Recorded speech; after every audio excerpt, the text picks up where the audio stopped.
कर्जमाफीची वाट पाहणाऱ्या शेतकरी बांधवांसाठी अखेर आनंदाची बातमी पुन्हा एकदा समोर आलेली आहे। शेतकरी बांधवांनो, पहिल्या टप्प्यात 20,341 शेतकऱ्यांना कर्जमुक्तीचा लाभ मिळाला आहे। आता हे शेतकरी कोणते आहेत आणि कोणत्या नियमांवर यांना कर्जमाफी झालेली आहे, संपूर्ण माहिती व्हिडिओच्या माध्यमातून आपण समजून घेणार आहोत। हा व्हिडिओ तुम्ही शेवटपर्यंत बघा आणि आपल्या माझी माहिती या यूट्यूब चॅनलला तुम्ही सबस्क्राईब केलं नसेल तर मित्रांनो आता सबस्क्राईब करून घ्या।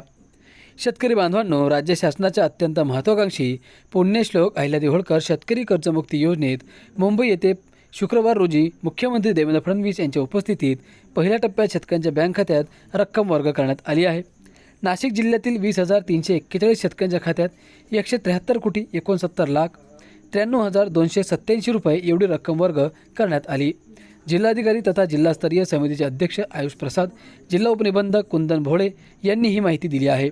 मुख्यमंत्री देवेंद्र फडणवीस यांनी पुण्यश्लोक अहिल्यादेवी होळकर शेतकरी कर्जमुक्ती योजना जाहीर केली होती।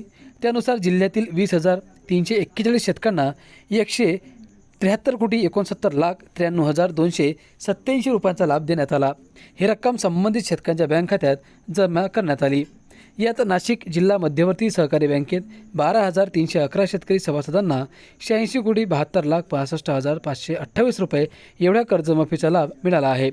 तसेच अन्य राष्ट्रीयकृत बँकांमधील 8,030 शेतकरी सभासदांना 86,97,27,759 रुपये रकमेच्या कर्जमाफीचा लाभ मिळाला आहे। जिल्ह्यातील उर्वरित शेतकऱ्यांनाही आधार प्रमाणीकरणाची प्रक्रिया तातडीने पूर्ण करावी असे आवाहन करण्यात आले आहे।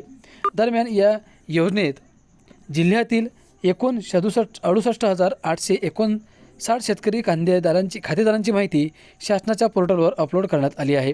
त्यामुळे उर्वरित शेतकऱ्यांनी या योजनेचा लाभ घेण्यासाठी आधार प्रमाणीकरणाची प्रक्रिया तातडीने पूर्ण करावी असे आवाहन जिल्हाधिकारी श्री प्रसाद, जिल्हा उपनिबंधक श्री भोळे यांनी केले आहे।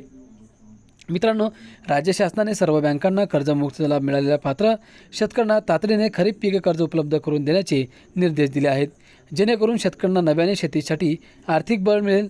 पहिल्या यादीतील ज्या पात्र शेतकऱ्यांचे आधार प्रमाणीकरण अद्याप पूर्ण झालेले नाही, त्यांचे प्रमाणीकरण पूर्ण होताच त्यांच्या कर्ज खात्यावरही लाभाची रक्कम टप्प्याटप्प्याने हस्तांतरित करण्यात येणार आहे।